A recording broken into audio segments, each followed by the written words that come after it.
Dear friends, dear colleagues, dear international guests, dear thinkers, dear creatives, dear everybody. Welcome at the second edition of the Forum on European Culture, this year themed Act for Democracy. Thank you so much, Julian Schneemann and friends, for this great musical opening, and I'm happy to announce that there will be more music later on. This is what we aim for with the Forum on European Culture. Show and tell, tell and show, discuss to connect, and connect to discuss. To give a stage to the artists and thinkers to show the richness and the variety of European culture. My name is Kees de Graaf, and together with Juri Albrecht, I'm co-curator of the Forum on European Culture, the Act for Democracy. During the forum, you will have the chance to visit one or more of the many programs that we have organized throughout the city of Amsterdam, from the metro to the ferry, from het Stedelijk Museum tot het Concertgebouw. And at several locations in the city, you will get the chance to meet, see and hear artists, thinkers, performers, economists, politicians from all over Europe and beyond, who gathered here in Amsterdam to act for democracy, which is more urgent than ever. To speak out on the importance of culture for Europe and to stand up for the future and the fundamental values of our continent. We present you an interdisciplinary program, musical performances, theater, concerts, exhibitions, film screenings, debates, talks, and last but not least, working sessions during our Eurolab in het Stedelijk Museum. Thank you.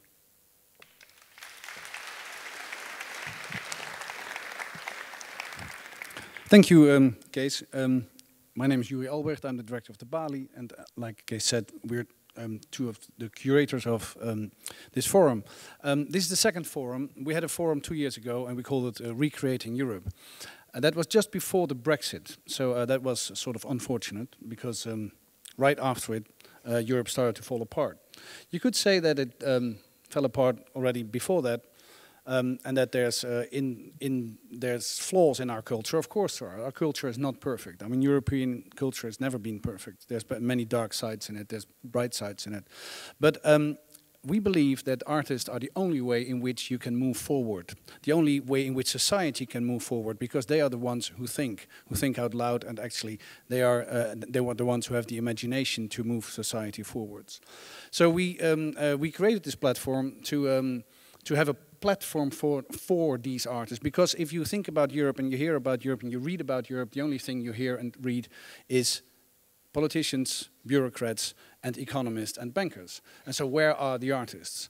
And the artists are the most important ingredient to move forward in society. And actually art is what is the unique selling point of Europe anyways. So if we look at Europe now, we thought recreating Europe, yes, but on the other hand, maybe it's too urgent to recreate it. Maybe it's time to act for Europe, because act is what artists can do, and act is what artists do. But not only artists, act is what every citizen should do. Because if you look at it, in 2 years' time, not only the Brits decided to leave in a referendum, also Juncker decided the next day to tell them off. Juncker, I mean, he wasn't elected, wasn't he? He's been telling off the Catalans and the Scottish for quite a while. So act for democracy. Act for democracy is that only asked to artists? No, it's asked to everybody. And it became even more and more urgent while we were doing this program, because just to give you a few examples, in the last weeks we heard that Vasil Chiripanem's exhibitions in Kiev were disturbed by fascists, by guys in black who tore apart his exhibitions. If you look at the video, the security video cameras, and you see those thugs beating up artists, you think Ukraine? That's very close. Kiev is a very normal city. we invited Seyran Atis to come here to speak on this Saturday evening, to talk about the German culture and its future for Europe. She founded a mosque in Berlin, and she had to come with an escort. But the Dutch didn't allow her to come with 5 escorts, only with 2. So she wasn't able to come because the German police said, no, you're not able to come if there's only 2. So we phoned the mayor and asked him to act for democracy. And he did, actually, because 2.5 hours later, 5 people were allowed to come. But these artists, these thinkers, these people under threat, under constant threat, it's about time we act for that. And if you look at the budget of the European Union, it's 1,000 billion a year.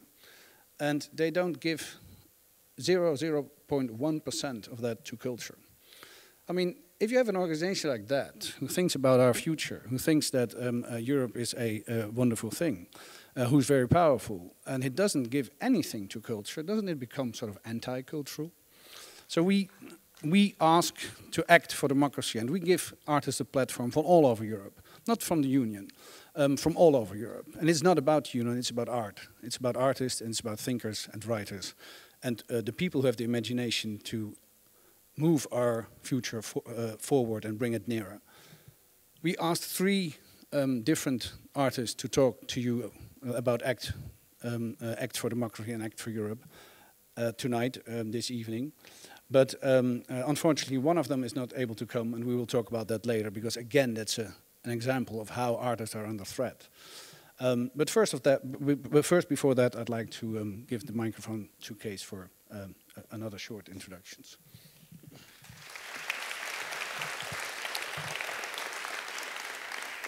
Thank you, Yuri, for the right words. It's Act for Democracy. I will not repeat it. And you already know that there will be 3 artists, thinkers from all over Europe here, specifically from countries where it's not so easy to speak out loud, to show what you want to show. And it's great, as also Yuri just mentioned, that there's still a space, at least here also, to give critical thinkers, creatives, the space and to create, to connect and to discuss. And, but we are first of all very happy that you will join this experiment. It's an experiment. We don't know where we're going to, but we know we're on the right track by working with creators and thinkers to recreate a new Europe, to share what's going wrong, but also trying to create a new future for Europe. Yuri already mentioned we have 3 great creatives. No, unfortunately, only 2 on stage, but we invited 3 creatives from all over Europe. Philosopher Srečko Horvat from Croatia, visual artist Santiago Caixera from Spain, and, as Yuri just mentioned, Asli Erdogan from Turkey, who is not physically here today, but we're happy that another creative will tell her story. Thank you so much.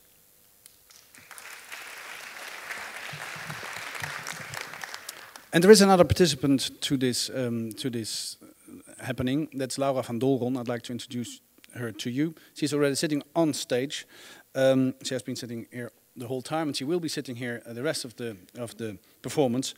She's a Dutch theater maker, and you could describe her as a stand-up philosopher. She will be sitting there the rest of the performance and will be observing, because we asked her to do a stand-up philosophy column. And normally she does that in Dutch. She's as a Dutch theater maker, but this is the first time ever she's doing it before an international audience. She's doing it in English. So that's quite an experiment. I think it's fitting because Europe is about different languages anyway, and about different layers of culture and different languages. So that's interesting enough. But it's brave that she actually wants to do that in English, because it's very, very difficult to write a live column, a live philosophy column, a stand-up philosophy column. In English. In English. And then I'd like to introduce our first speaker, Srečko Horvat. He is a philosopher, he is an activist, and he's one of the co-founders of the European DiEM25 movement, which tries to radically democratize Europe. He's considered one of the most exciting thinkers of his generation, and I'd like to give him a warm applause. But also, if you like to hear more of him, he will be on Saturday evening, 9:45 in the evening in the Balie. He selected a movie which he wants to show and he wants to talk about. And there's rumor that actually the director, Alfonso Cuarón, will be there as well. Shreko is not too how do you say that? He's a bit opaque about that, but I think he spread the rumor, Shreko himself. So I think it's quite probably that Alfonso Cuarón will be there. But give Shreko Horvath a warm applause. Shreko Horvath.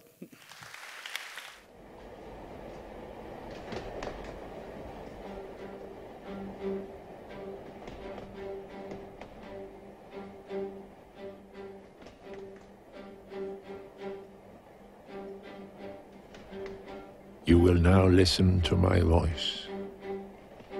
My voice will help you and guide you still deeper into Europa. Every time you hear my voice, with every word and every number, you will enter a still deeper layer, open, relaxed, and receptive. I shall now count from 1 to 10. On the count of 10, you will be in Europa. I say 1. And as you focus your attention entirely on my voice, you will slowly begin to relax. 2. Your hands and your fingers are getting warmer and heavier. 3. The warmth is spreading through your arms, to your shoulders and your neck. 4. Your feet and your legs get heavier. 5. The warmth is spreading to the whole of your body. On 6, I want you to go deeper. I say 6. And the whole of your relaxed body is slowly beginning to sink. 7. You go deeper and deeper and deeper. 8. On every breath you take, you go deeper. 9. You are floating. On the mental count of 10, you will be in Europa. Be there at 10. I say 10.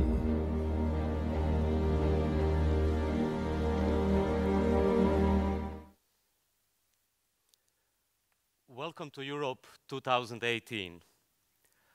If a future historian would suddenly appear in Europe, if there will be a future at all, what would she find here after such a kind of hypnosis?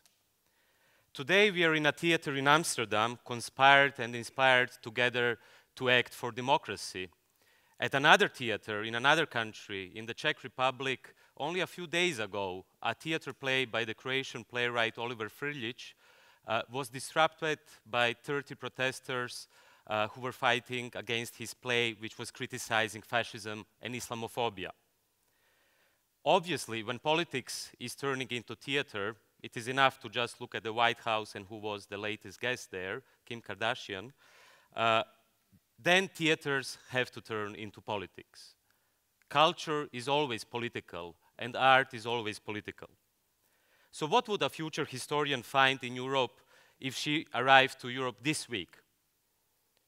Let's randomly take just 3 countries. Italy, of course, France, and Hungary. So, if our future historian would arrive to Italy, what would she find? First, you have the populists, the Cinque Stelle and League, gaining the majority of votes because the establishment is not credible anymore, like it is not credible anymore anywhere else in Europe. Then the establishment imposes the former director of the International Monetary Fund as the prime minister, which in turn will only prove the populists right, and as a sort of self-fulfilling prophecy, actually in the end might lead Italy to leave the Eurozone, which after Brexit actually would be the biggest hit to the Eurozone, because let's not forget Italy, unlike Britain, is actually part of the Eurozone. In the same manner as Wolfgang Schäuble, if you remember that guy, during the Greek crisis said, elections cannot be allowed to change anything. One European commissioner apparently said, the markets will teach the Italians to vote for the right thing. Just a small digression, did you notice how usually, I think it started latest with the financial crisis 2007, 2008, when the establishment speaks about markets, they usually speak about markets as if they are humans. It is markets who react, it is markets who will now teach us, it is markets who feel, and so on. And while markets are humanized, humans themselves are more and more dehumanized. Just look at the current and still ongoing and never-ending refugee crisis, which I think should better be described as a crisis of humanity. You might say, yes, but wasn't there finally a glance of hope exactly this week, which is another example I will use from the future historian, when a 22 years old refugee from Mali was granted French citizenship after he saved a small kid hanging from the balcony, which would then fall down. Yes, but the only glance of hope is precisely this so-called Spider-Man, and not the French government or the rest of humanity. A future historian would look at the facts, and the facts say, why was this kid hanging from the balcony and almost died? Well, it is because we live in such times that the father of the kid went, this I found out later, that the father went shopping, and when he was going home, he was late because he was playing Pokemon Go. These are our sad times today. And the other fact we have to look at is what actually happened yesterday, which I think is the other part of the coin of the French government giving citizenship to the so-called Spider-Man. Namely, yesterday, riot police, so it's not ordinary police, cleared the refugee camp in Paris with more than 1,500 people. These people didn't have the luck to be at the right place at the right time, and obviously they also didn't have Spider-Man skills in order to get French citizenship. So what we can see today is actually that we are really going in this direction of science fiction dystopian movies, such as, for instance, Children of Men, which we will show in 2 days, where you can see refugees in cages, in cities, where you can see refugees being deported from our countries, although it is us who are provoking the wars in Syria, in Afghanistan, in Libya, and in all other countries. At the same time, just currently, the European Commission is discussing that they will increase the budget for Frontex for 6 times, which actually will mean a favorite term from economy, further outsourcing of the refugee crisis to African states. It will mean further militarization of our cities, and it will at the same time mean also the so-called externalization of borders. At the same time, the current figures show that we reached a point in history where arms sales are much higher than the arms sales at the end of the Cold War. It's $1.7 trillion. So if it's $1.7 trillion, why wonder that we have so many wars currently happening, also in Syria, but not only in Syria, in Yemen, and in many other countries. And here we come to my last example, which a future historian might find if she arrived to Europe this week. It is Hungary. It is precisely in this week that Viktor Orban just submitted a bill, now listen to this, to criminalize everyone who is trying to help refugees. Which also means at the same time that he would also try to criminalize advocacy groups and everyone, not only Soros, but everyone who is critical of the government. But what we face here, I think, is a false dilemma. The solution is neither to grant citizenship only to those who happen to have Spider-Man skills, nor is it to criminalize the refugee themselves or the ones who are trying to help the refugees. The solution can only be systemic, and it requires a radical transformation of the European Union. which is connected to arms sales, to foreign policy, and last but not least, to creating jobs in Europe itself. What we can see in Europe today, and not only in the three countries I named, France, Italy, and Hungary, we could name many other countries, is that on the one hand, we have a dramatic rise of populists, we have a dramatic rise of xenophobia, and even authoritarian regimes, while on the other hand, we can see the stubbornness of the technocrats, the business as usual, the establishment repeating the old Margaret Thatcher mantra, there is no alternative. Now I invite you to fast forward and to count to 10 and to imagine yourself 1 year ahead. What is happening exactly in 1 year? In 1 year, we will have the European elections, which are happening throughout Europe in May 2019. So if we pose the question, which of these two options, the populists or the technocrats, will win? The populists who want to dismantle the European Union, or the technocrats who think markets will teach us how to vote? Which of these two options is better? Both are worse.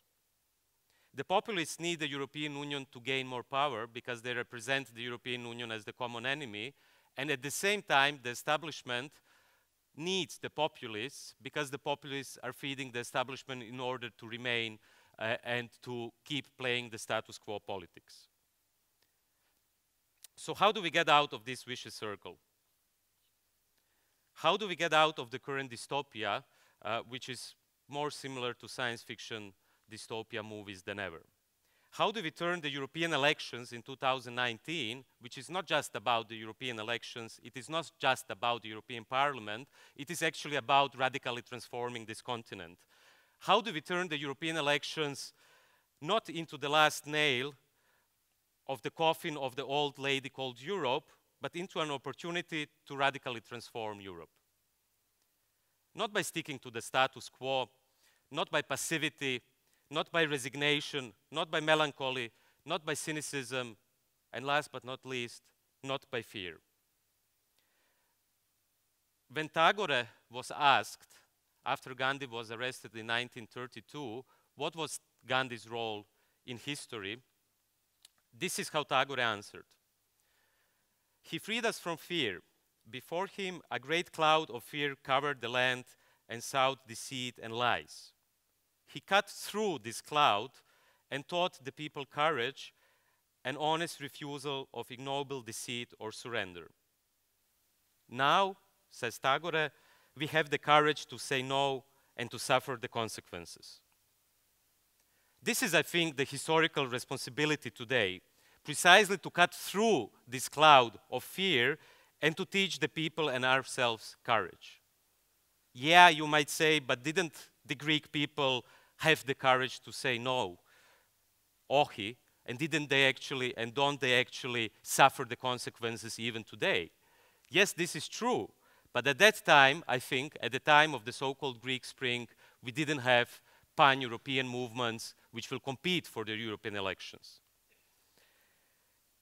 I think what is most important to finish, we need the courage to overcome the false dilemma between the rise of the right-wing extreme populists and xenophobia and the current European Union impotence, which is actually feeding the populists. We need the courage to get out of the current theater of disintegration. And we need the courage to count to 10 and be back to Europe 2018, today, now, in Amsterdam, in order to prevent the dystopian future. Thanks a lot.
Sneeman and friends. Yes, thank you very much again. And now from philosophy and Croatia, from Srečko Horvat, we would have liked to move on to writing, to a novelist from Turkey, Asli Erdogan, but I'm not able to introduce her because she wrote to us, she communicated to us last week, at the end of last week, that she's physically unable to come. She's been arrested in Turkey, her home country, in 2016, and she spent 136 days in prison. And she wrote to us that not only is she not able to live in Turkey anymore, she's living in Germany in what you would call exile, but she's physically unable to come. And we thought that's, I mean, we ask for a space and platform and for a listening ear and for artists and art and culture.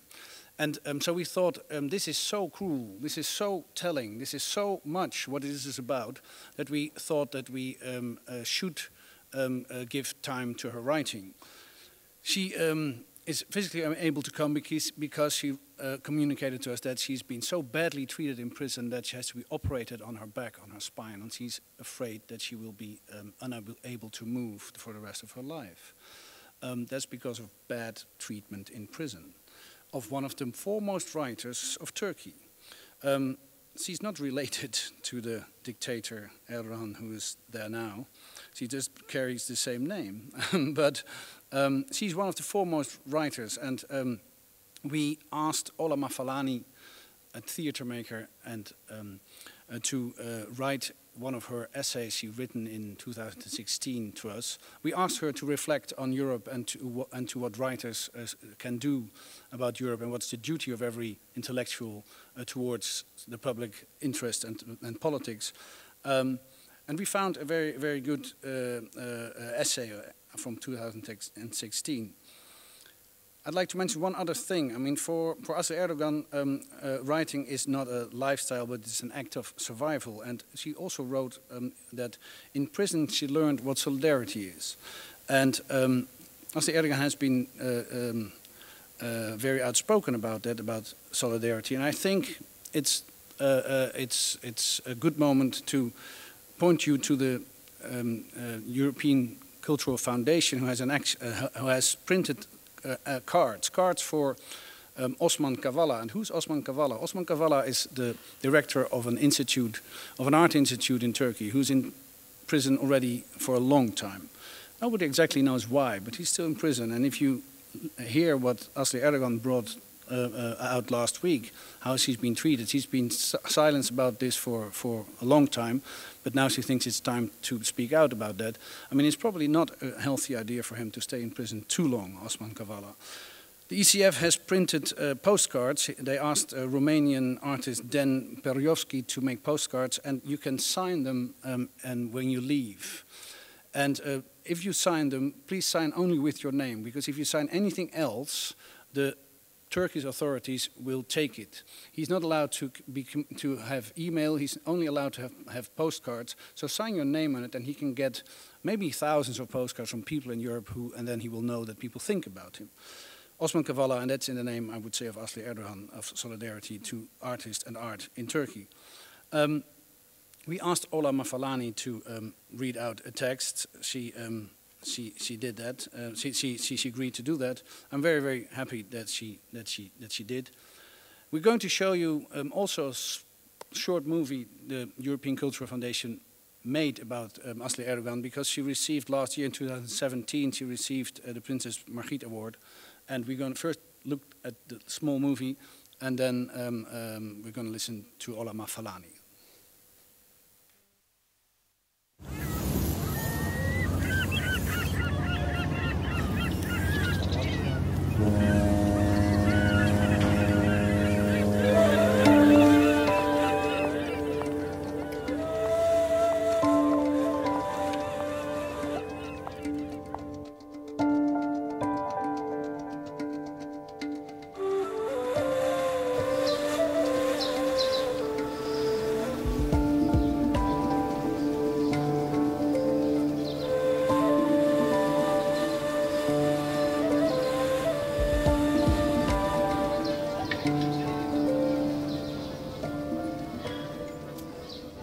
For me, it's an act of survival.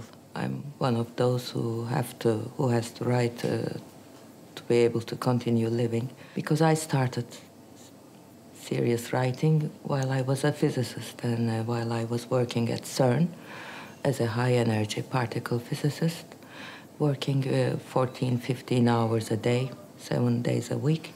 I would take a break, an hour, and then start writing. And I wrote all night, the sunrise, would sleep for 2 hours and go back to work. And I continued this for 7 months.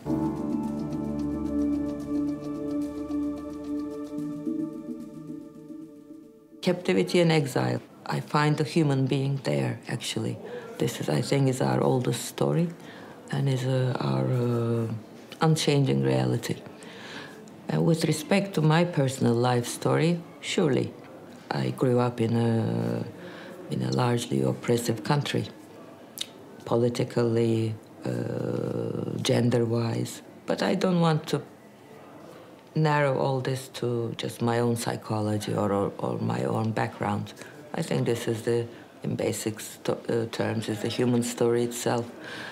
Just maybe my own personal experience makes me more aware of the prisons of life. How do you tell the untellable? Where is the boundary? Where is the limit? How far can you go? Or how far should you go into a torture chamber? And what is the point in doing that?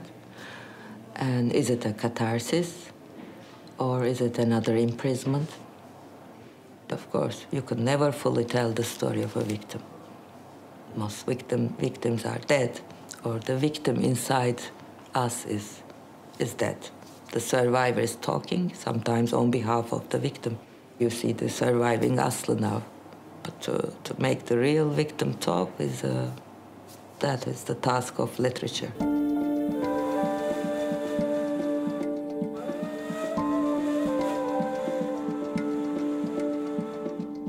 And if I was not working as a columnist, probably I wouldn't have been to jail myself. My literary stuff, I don't think any prosecutor ever bothers to read.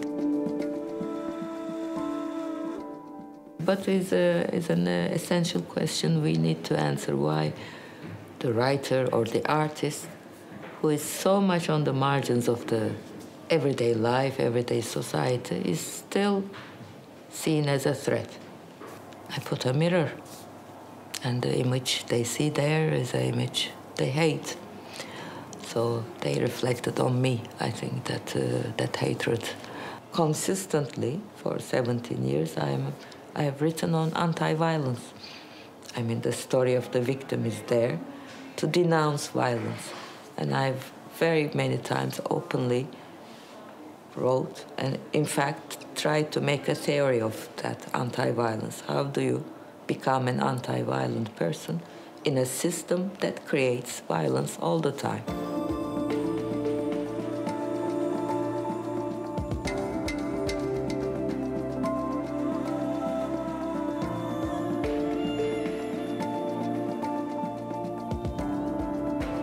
I guess the best part was the company of other women and the solidarity.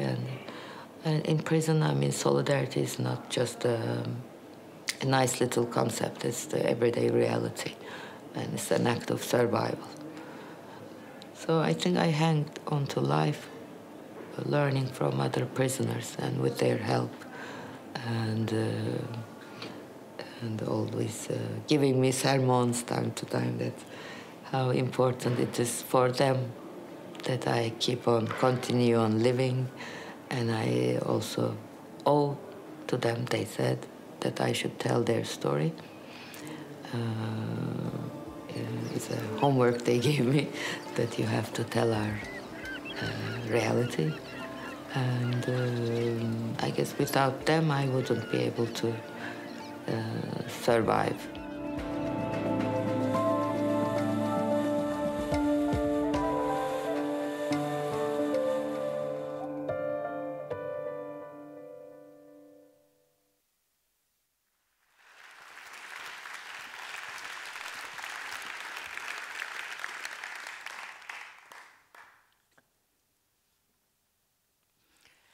I feel honored to give her my voice. European ideals are now being tested. Anything can happen at any moment. Even the most careful analyses may turn out to be wrong. In physics, there is something akin to state of equilibrium when you can make observations and experiments. By contrast, Europe is currently experiencing a state of chaos. It does not look positive to me at all. The rise of nationalism, chauvinism, and xenophobia in Eastern Europe is alarming. In some ways, it is similar to the situation in Turkey, where the same processes are happening. One response to an identity crisis is to create an identity at the expense of others. In this instance, the scapegoat are refugees.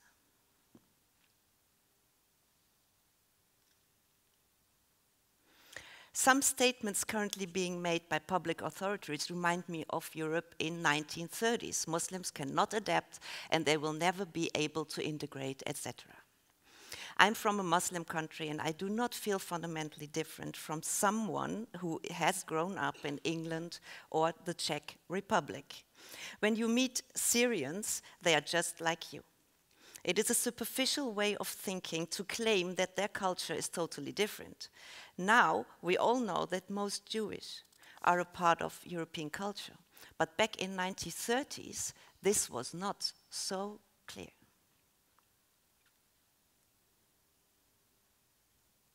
The European Union is based on certain ideals: brotherhood, fraternity, equality, and freedom. It is also found on the conviction that all human beings have rights because they are human. The EU has always opposed two borders, yet now it is building heavily guarded borders to keep non-Europeans out. Europe is undermining itself and its own values. It is a European ideal to take care for war refugees and to help if somebody's life is under threat. Isn't that a lesson from the Second World War? If you do not open your borders, millions of people could die. Europe seems to have forgotten about these ideals.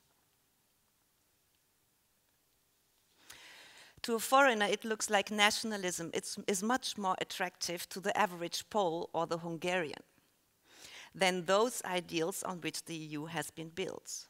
Hubris is dangerous. It does not matter if you're a proud Pole or a proud Turk. Hubris is the same wherever you are from.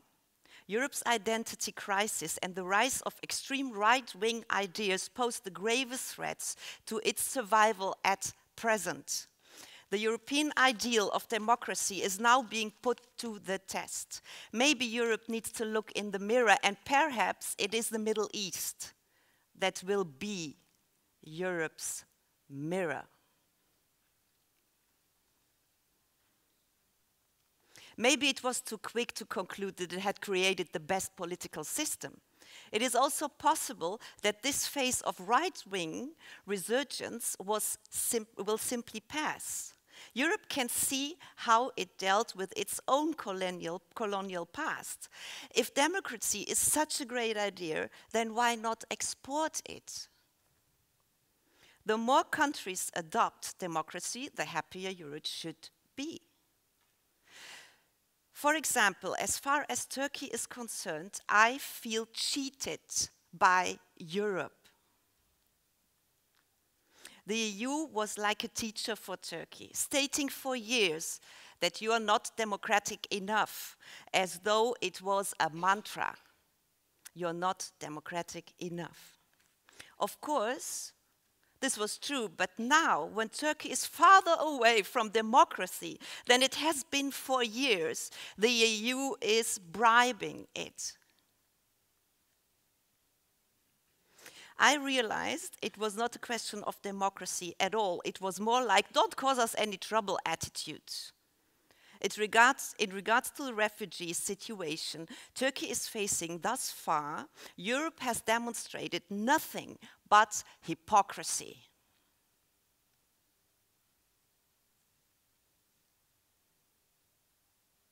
However, Europe seems to be very tolerant of all the awful things currently happening in Kurdistan.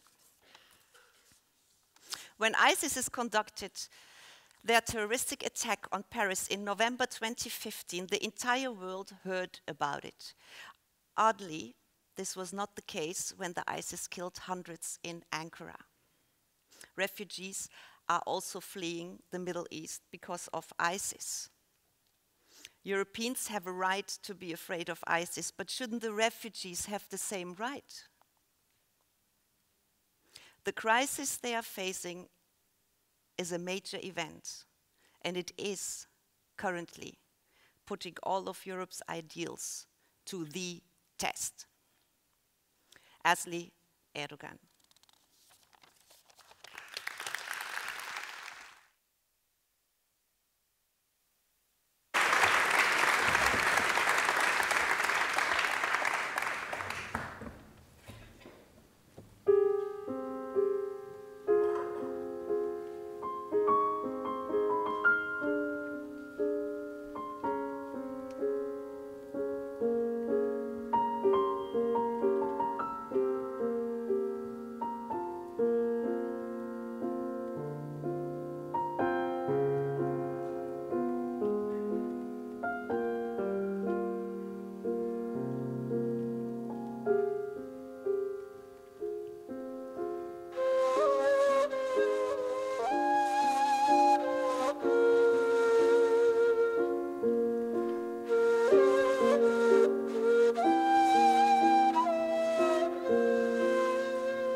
And after philosophy, after a philosopher and a novelist, we like to move on to a visual artist. I'd like to announce to you the Spanish visual artist Santiago Sierra.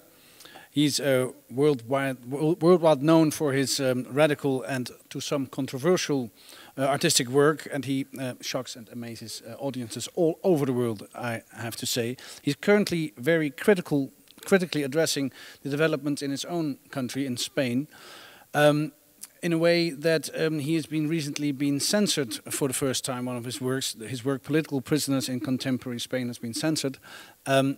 Maybe you've seen in town already today or yesterday one of his works. It's photographs of political prisoners being censored.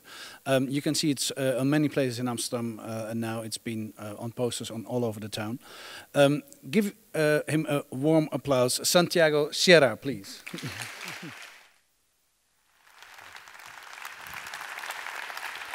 Hi. Un graffiti libertario encontrado en la fachada de un centro social en Madrid reza: todos los presos son políticos porque son presos del Estado y sus políticas. Quizá se trata de un juicio difícil de asumir, pero merece la pena detenerse en él por cuanto revela una visión del mundo que tal vez no sea la dominante, pero no por ello resulta menos legítima y justificable. Parte del supuesto de que el sistema que habitamos es por definición injusto, insolidario y desigual en sus oportunidades y en el trato que recibimos en función de nuestra posición social. Somos excesivamente generosos con las categorías establecidas y presumimos inmediatamente que vivimos en una democracia que es, cuando menos, imperfecta, o que el concepto de justicia se refiere a algún tipo de realidad etérea e incontaminada por la política o la economía, y que no hay nada interpretable en ella, o que las propias leyes obedecen a una necesidad objetiva de autodefensa de la sociedad antes que al mantenimiento de ciertos privilegios de unos individuos sobre otros, de unas clases sobre otras, o que el ordenamiento social sigue algún principio lógico y no es el resultado de múltiples conflictos y relaciones de poder. Desde ese punto de vista podría irse más allá. No solo todos los presos serían políticos, sino que todos seríamos virtualmente presos políticos. Todos viviríamos recluidos en un sistema jerárquico, segregador y violento, expuestos a la dictadura de una ley ciega que penaliza el disenso con más fuerza que la traición a los intereses públicos o el abuso de poder, temerosos de contravenir con nuestras opiniones esta paz artificial. ¿Acaso no son presos del capital los asalariados precarios y los cientos de miles de desahuciados del Estado? ¿Y no son presos políticos los cientos de personas inocentes recluidas en los infamemente conocidos como centros de internamiento de extranjeros? El propio recurso universal a la institución penitenciaria sería en sí mismo un indicador del fracaso y la impotencia de la sociedad para construir un ámbito de convivencia saludable que respete la soberanía personal. La presencia de presos políticos dentro de las cárceles constituye además la piedra de toque que desacredita a cualquier gobierno que pretenda definirse como democrático. En consecuencia, ningún gobierno admite su existencia, camuflándola con tipos penales tales como atentado al orden público, enaltecimiento del terrorismo, rebelión, etc. El Estado español no es una excepción. Cuando en 2016 el dirigente independentista vasco Arnaldo Otegi se calificó a sí mismo como preso político tras cumplir varios años de condena, el ministro de Justicia, Rafael Catalá, declaró de inmediato que en una democracia no hay presos políticos y que en España no los hay desde hace muchos años. No obstante, una mirada superficial sobre el panorama carcelario español nos permite identificar a numerosas personas que han sido condenadas por sus ideas, en particular en los ámbitos independentista y anarquista, aunque no exclusivamente. El criterio para definir a un preso político está expuesto él mismo a debate ideológico y no es compartido por todo el mundo. En España, este criterio ha sido aún más confuso, debido a la tradición instaurada por la dictadura militar franquista y a la prolongación de los conflictos nacionalistas después del tránsito al sistema parlamentario, que ha generado un contexto desde el que prácticamente cualquier actividad, ejercicio de las libertades de expresión y reunión, militancia en organizaciones revolucionarias, lucha por los derechos de las personas presas, etc., puede ser catalogado como delito de terrorismo. En cualquier caso, existen una serie de condiciones consensuadas por la Asamblea Parlamentaria del Consejo de Europa para identificar a un preso como político. Estas condiciones no solo hacen referencia a la violación de las garantías fundamentales establecidas en el Convenio Europeo de Derechos Humanos, como las libertades de pensamiento, expresión o asociación, sino que también registran los casos en que la detención haya sido impuesta por razones puramente políticas, o que su duración o sus condiciones sean claramente desproporcionadas con respecto al delito que se hubiese cometido, o discriminatorias en comparación con otras personas. Si hacemos un repaso de las personas incluidas en la pieza Presos políticos de la España contemporánea, que fue retirada de la última feria de Arco, de arte contemporáneo, en Madrid, nos daremos cuenta de que todas ellas cumplen con al menos uno de estos requisitos, incluso en aquellos casos en que la acusación es consecuencia de algún delito distinto al que se les imputa. La resistencia de muchos a aceptarlo y la polémica que ha generado una afirmación tan evidente es consecuencia de una construcción mediática sesgada en base a acusaciones de la Fiscalía que, una vez desmontadas, no se rectifican ante la opinión pública, precisamente porque existen intereses políticos en juego. En los últimos años, esa realidad compleja y atormentada por su pasado, que es el Estado español, ha entrado en una fase de represión poco conocida, aunque no exenta de precedentes. Si en los 90 los montajes policiales apuntaban sobre todo al movimiento anarquista y al independentismo vasco, hoy alcanzan a cualquiera que ejerza el derecho de manifestación y reunión. Desde que la banda terrorista ETA abandonó la lucha armada, el gobierno ha mostrado su empeño en reproducir la situación anterior, agitando el fantasma del terrorismo como no había hecho en los años más sangrientos de su actividad. La reciente entrada en vigor de la Ley de Seguridad Ciudadana, conocida significativamente como Ley Mordaza, ha ampliado enormemente los supuestos de delito hasta abarcar las opiniones y los actos de desobediencia, como por ejemplo los intentos de paralizar colectivamente los desahucios, multiplicando exponencialmente las denuncias y sanciones por desobediencia civil o resistencia a la autoridad. La reciente aplicación del artículo 155 de la Constitución española contra el referéndum de autodeterminación convocado en Cataluña, un artículo deliberadamente ambiguo e impreciso en su redacción para blindar la unidad nacional, ha desatado una oleada de detenciones que ha llevado a prisión o al exilio a representantes electos, precisamente por intentar llevar a cabo su programa.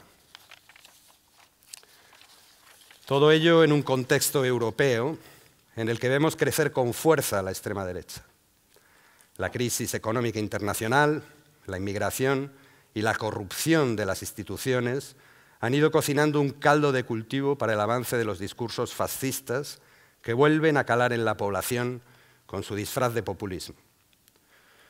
Aunque en España la herida de la dictadura todavía supura, por lo que es demasiado pronto para el surgimiento de un partido netamente fascista, con la suficiente fuerza para entrar en el Parlamento, vemos con preocupación cómo la vena patriotera y xenófoba atraviesa los discursos de algunos partidos emergentes. En España se habla a menudo de franquismo sociológico, para expresar cómo los rasgos sociales y formas de pensar instaurados durante más de 40 años de dictadura perviven en las conciencias y reaparecen con ciertos acontecimientos. Hoy vemos crecer también en las calles la exaltación de la unidad nacional a cuenta de los inmigrantes e independentistas, así como de la decepción ante la construcción de una Europa común que nunca fue la Europa de los pueblos, sino del capital y de la OTAN. Es sobre ese escenario que nuestra pieza ha cobrado una dimensión desconocida para una obra de arte. Nuestra intención no era otra que visibilizar una realidad a la que nadie quería atender, hacer la vergüenza más vergonzosa publicándola. Un acto como el de forzar su retirada confirma de manera precisa que los presos políticos existen, a la vez que expresa un pánico atroz a reconocerlo. Pensamos que si esta preocupación no hubiera estado presente en todas las conciencias, no se hubiese generado semejantes expectativas. Gracias.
Thank you. Thank you, Sinan, Jana, Jeroen, Julian. Thank you for the wonderful music. Thank you.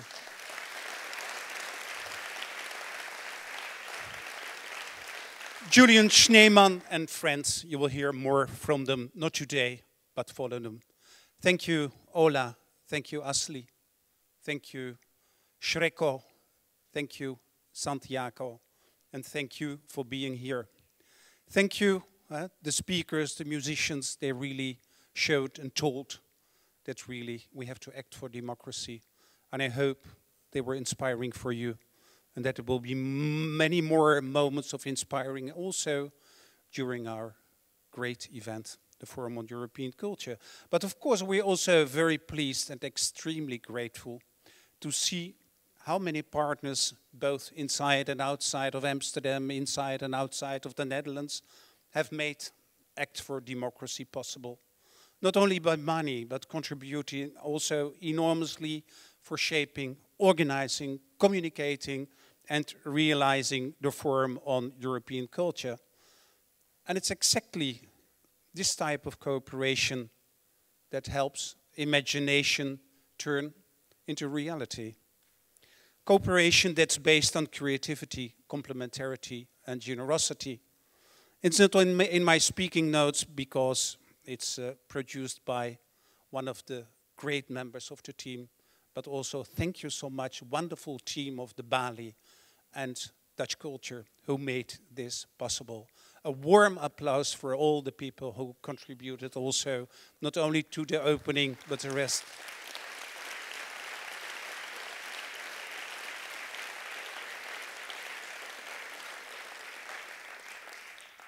And of course, may I welcome you to join also the other programs of the Forum tonight and in the coming days. And please, please spread the news and bring along your friends, your family. If they're a creative thinker, it doesn't matter. Come, spread the news and be part of our team.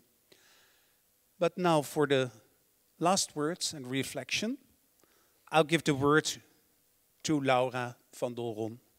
Laura.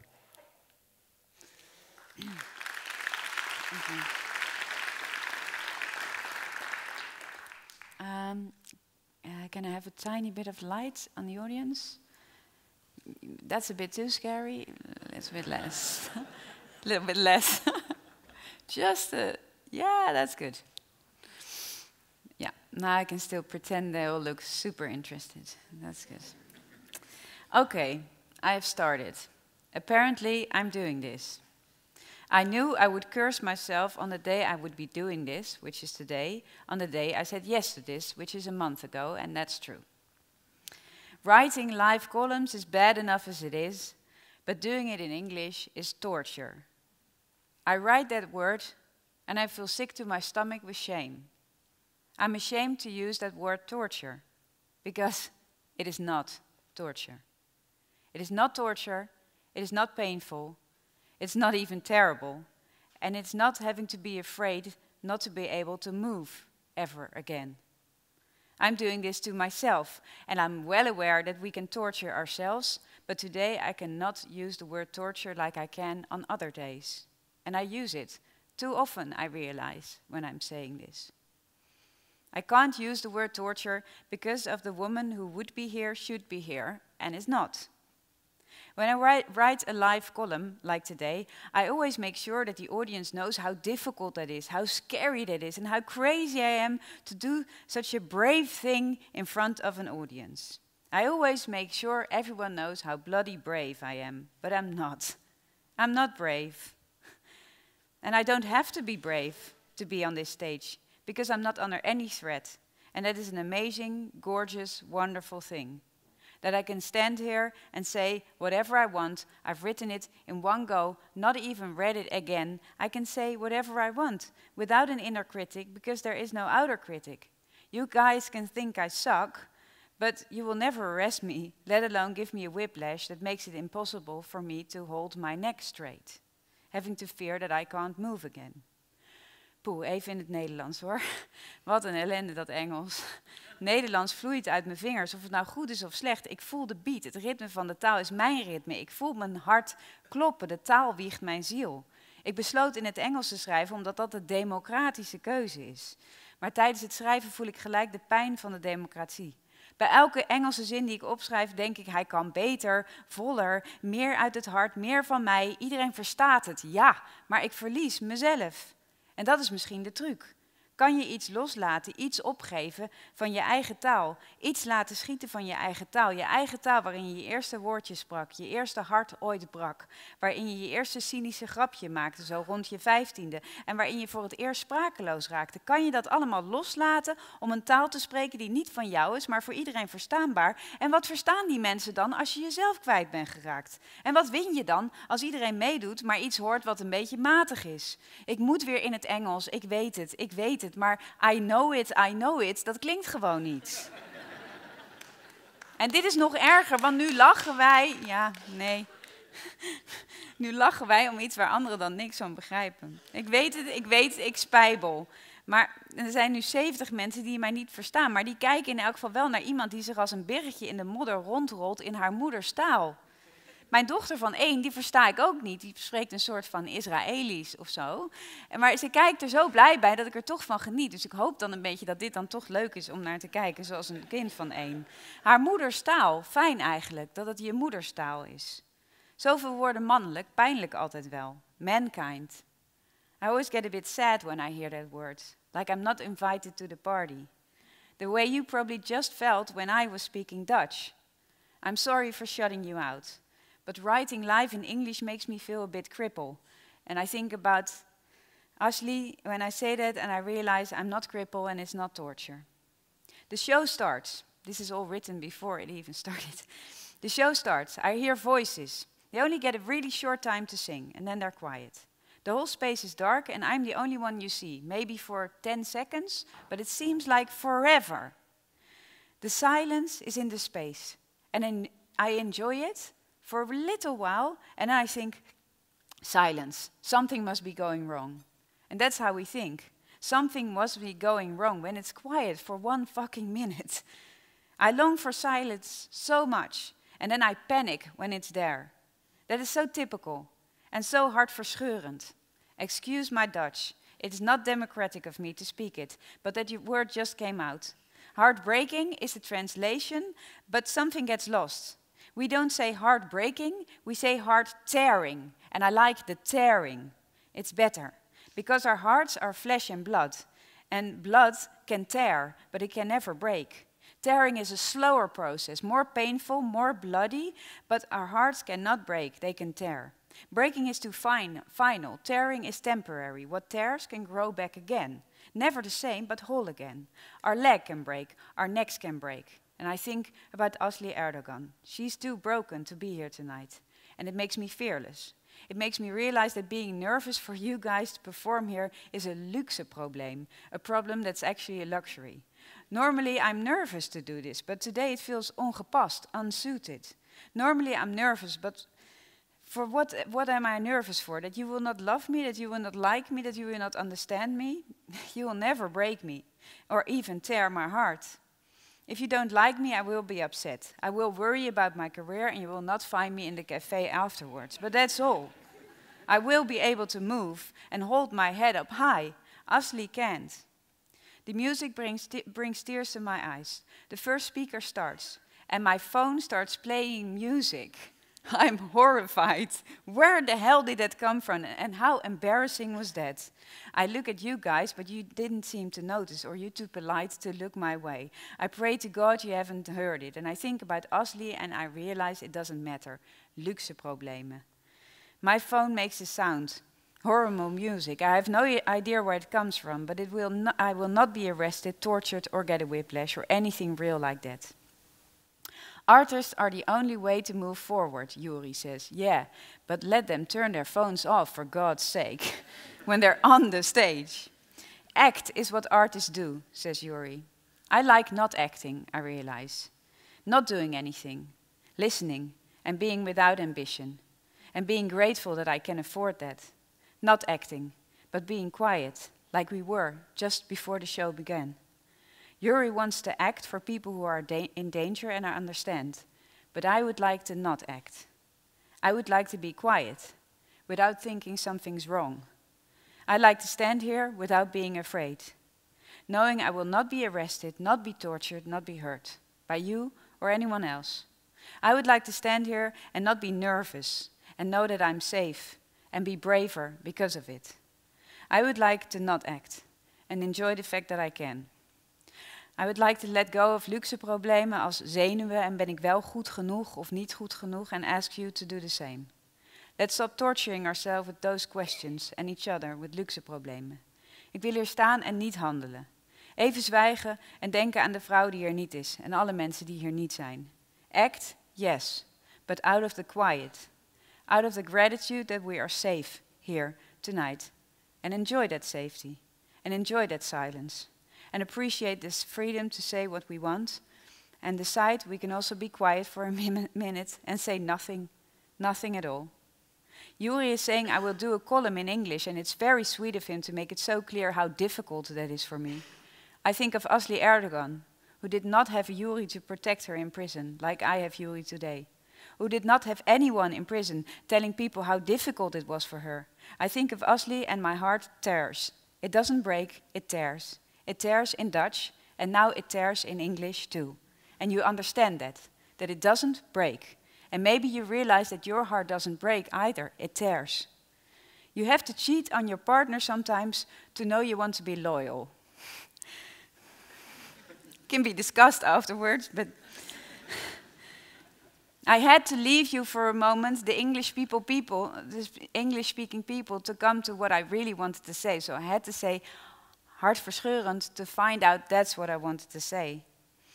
So that you know that our Dutch hearts don't break, they tear. And maybe you realize that your heart tears too. And maybe that is the trick.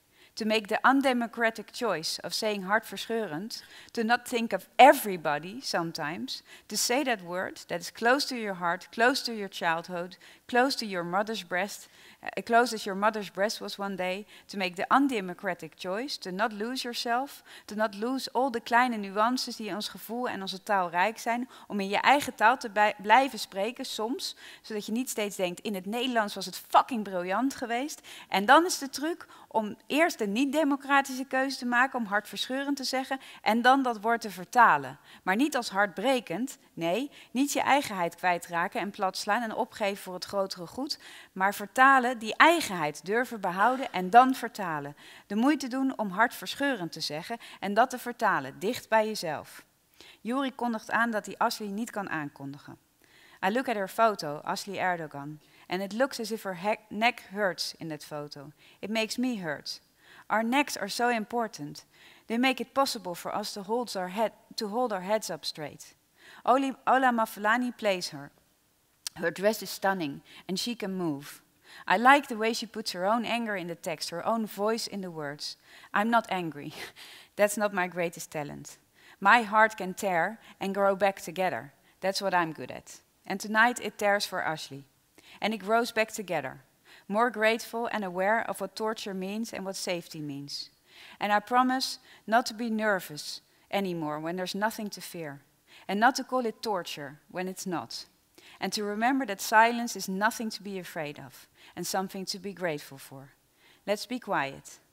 Let's realize nothing goes wrong when we do. Let's stop torturing ourselves and say what we want to say, sometimes in the most undemocratic way, and translate it.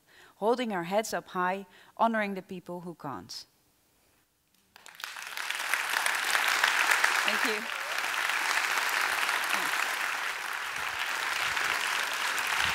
Thanks.